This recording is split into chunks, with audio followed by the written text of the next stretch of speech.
Okay, so now we made it to the next section. We're going to be talking about the DOM. Again, I've already planted the seeds in the beginning, explaining to you the DOM. Now it's time to start bringing it together. We're adding more to the learning curriculum and the process for you. So if you're new to this channel and you would like to follow along with the curriculum, the link is in the description. It's free. Let's get into it. The DOM. You may remember from earlier chapters that classes represent specific entities. The document object model, that's what DOM stands for, is a set of objects that represents the browser and the documents that make up the web page. Now, remember what I was saying, everything in JavaScript is an object, except for primitive data types, of course. But objects, everything is an object, and the browser and the documents, they need these objects in order to make up the web page. So every little object, every little function, every little conditional, everything is considered an object. That variable that stores value is an object.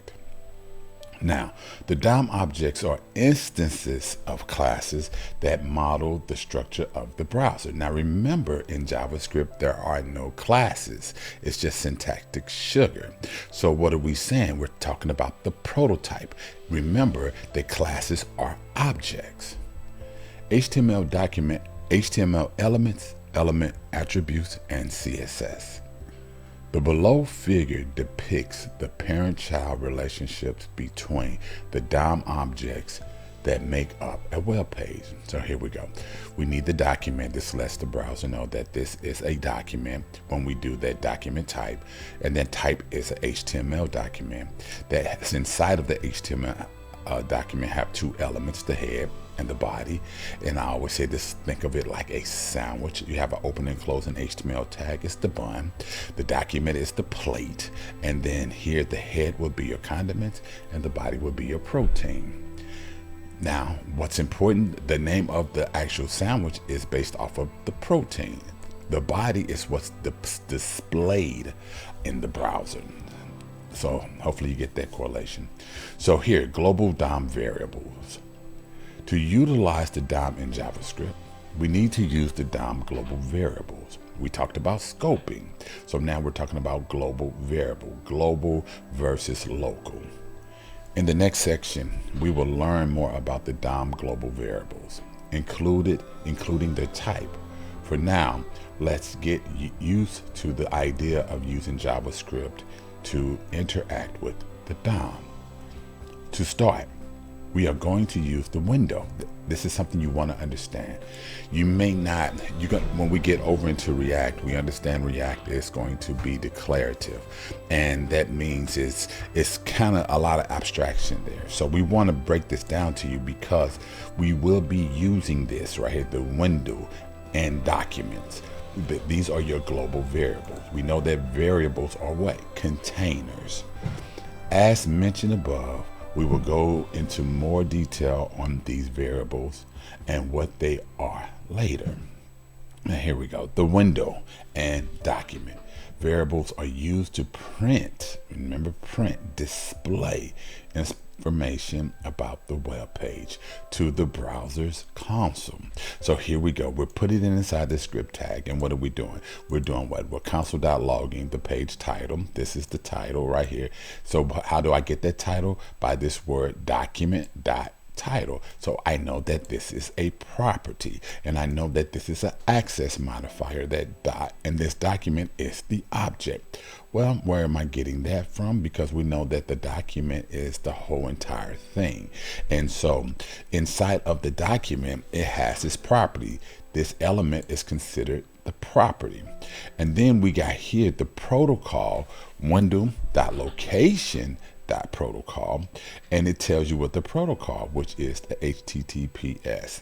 And we'll go over more of what the protocol is. And we're talking about the different protocol is not prototype. There's no difference there. So here we console it out, and it's printed to the screen like so.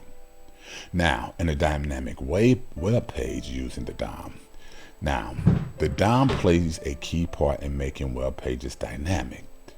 Since the DOM is a JavaScript representation of the web page, you can use JavaScript to alter the DOM and consequently the web page. You want to definitely get your head wrapped around what DOM is, because when we get over into React, we're going to talk about the virtual DOM. So understand how this works. The browser will re-render. Here go that term. Know this term, render and re-render. We're going to use it a lot in React. The web page anytime changes are made via the DOM. So that re-render, when we talk about the virtual DOM, remember the DOM goes from top to bottom. Virtual DOM, I will explain it later when we get there. But let's make sure we understand what DOM is and how it works. Now, rendering is not the same action as loading. This is a good note right here, because this could be confusing later on. If you don't understand it, you will think these are one and the same, but they're not. In order to add or edit HTML elements with code, we need to be able to access them. The method document.getElementById. I used to use this a lot when I first started programming and creating rich HTML animated banner ads. I would have to use this a lot, document.getElementById, because remember, in ID and CSS or classes are two different things. ID means you can only use it one time. And so when I want to get that element by ID, I'm looking for something that's more so based upon the branding or some type of title, something that's not going to change often. And I want that style. I want to be able to get whatever that ID is. And I need this document because remember, document is the object. And it says, we'll search for a matching element and return a reference to it. Reference, remember reference here. We will go into more detail on how this method works in the next section. And so we're calling it get element by ID. And so that means it has parentheses. That's how you know that it is a method.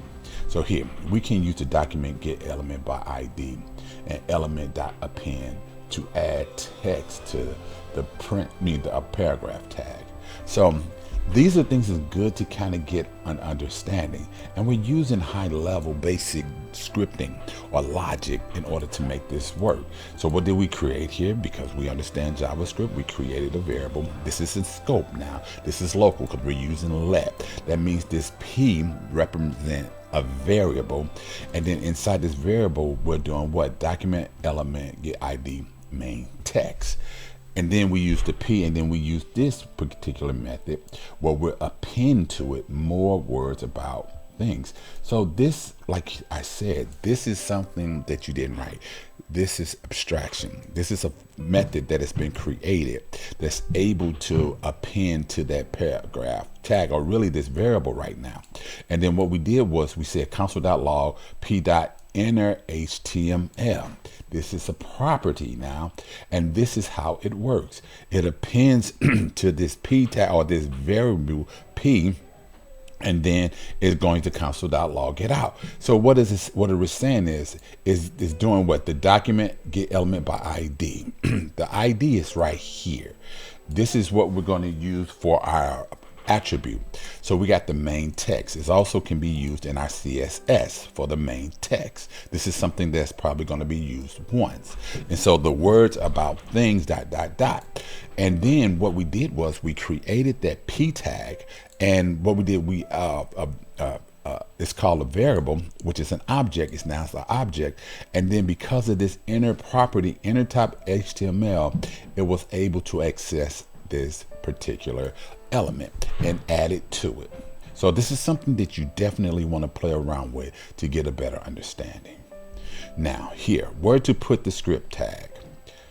In the previous example, notice that the script tag is placed below the P element.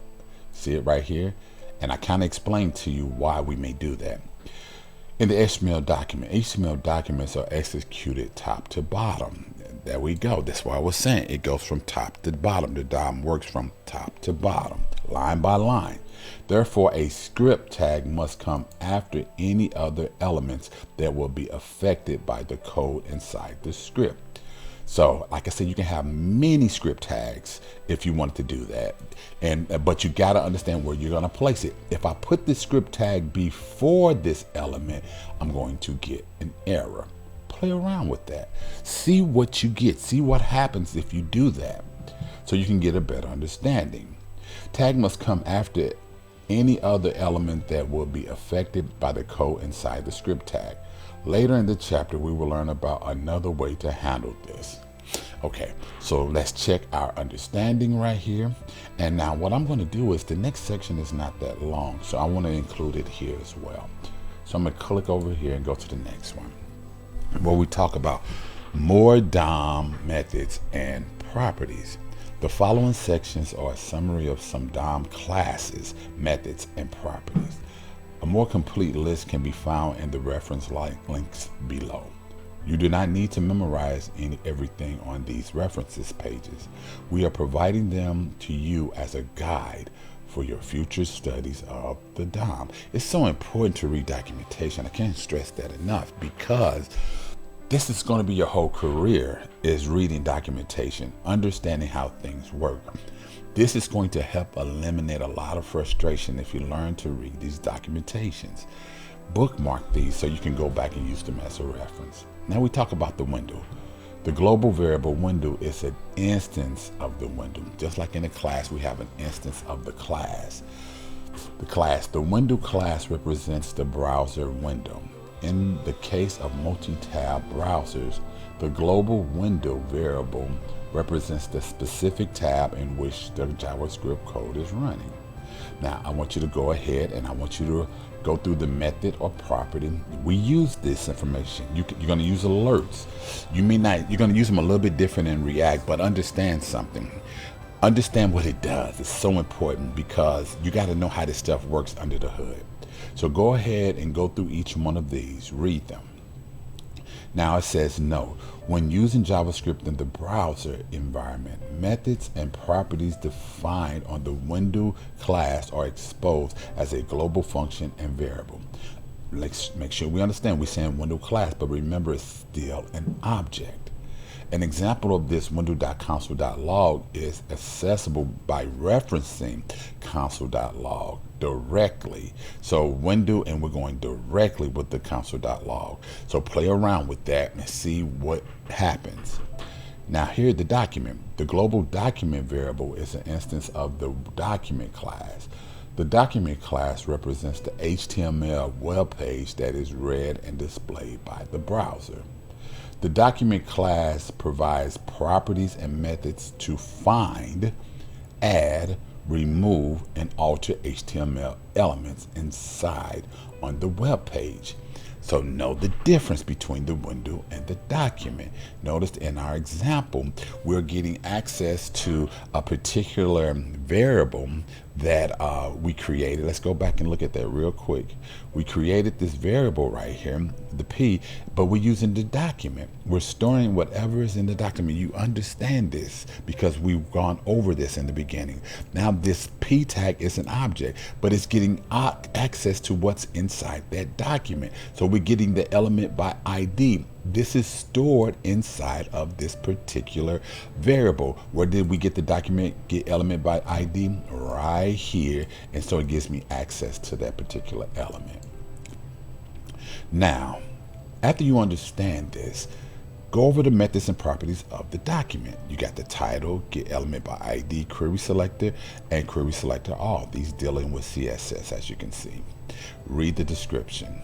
Note, query selector and query selector all use the CSS selector pattern to find matching elements. The pattern passed in must be a valid CSS selector. Elements will be found and returned the same way. Their elements are selected to have CSS rule apply. Here, element. HTML documents are made up of a tree of elements. The element class represents an HTML element. Here we go. When we get that attribute, get attribute, set attribute. This is a prototype. we went over there, the getters and setters. We're going to talk about those more in heavy. We got style in the inner HTML. That's how we were able to get access to that P element. So remember, element. All right, so we made it to the end. Check your understanding on this section as well.